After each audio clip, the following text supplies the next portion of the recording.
আসসালামু আলাইকুম এভরিওয়ান। তো গতকাল রাতে আমার মেয়েকে আমি বলতেছিলাম যে আম্মু আগামীকাল ফ্রাইডে তুমি কি খাবে। তো আমাকে বলছি একটু রোস্ট আর পোলাও করে দিও, আমি সাথে একটু টিকিয়া করবো, এর জন্য একটু জিরার গুঁড়া, কাঁচামরিচ, ধনিয়া পাতা, লেবু, পেঁয়াজ নিয়ে নিয়েছি।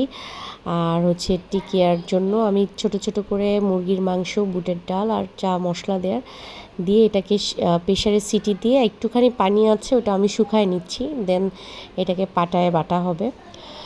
তো এই টিকিয়ার ভিতরে আসলে আমি ওই পেঁয়াজগুলো দিব, সেজন্য ওই পেঁয়াজটা আমি রেডি করে রাখছি।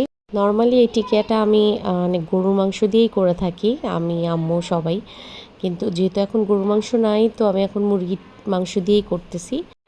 আর আমার এই টিকিয়াটা অসম্ভব পছন্দের, আমি টিকিয়া অনেক পছন্দ করি। তো আর আমি এভাবে খেতে পছন্দ করি, আমার আম্মু সেম এভাবে করে, কাঁচা পেঁয়াজ, মরিচ, ধনিয়া পাতা, জিরার গুঁড়া, একটু লেবুর রস দেয়, দিয়ে ভিতরে দিয়ে দেয়, দিয়ে এটাকে পুরোটা কভার করে দেন এটাকে ভাজা হয়।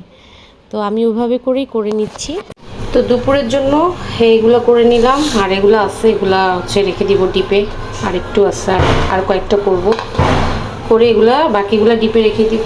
সুরা বাবা সকাল 8টা বাজে বের হয়েছে কাজে, ও আস্তে আস্তে প্রায় বিকাল হয়ে যাবে, বলল যে দুপুরেও খাওয়া দাওয়া করবে না। তো আমি আমার কাজের আপা সুরাই খাবো দুপুরে।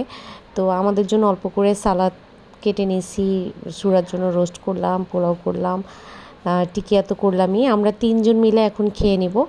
তো তার আগে আমি একটু সুরাকে আগে খাইয়ে নিচ্ছি, ওর বলে রোস্টের গন্ধে ওর খিদা লেগে গেছে। তো গতকালকে আমি ভিডিওটা আপলোড করতে পারি নাই, তো আজকেই করলাম। তো সবাই ভালো থাকবেন, সুস্থ থাকবেন, সবাইকে আল্লাহ হাফেজ।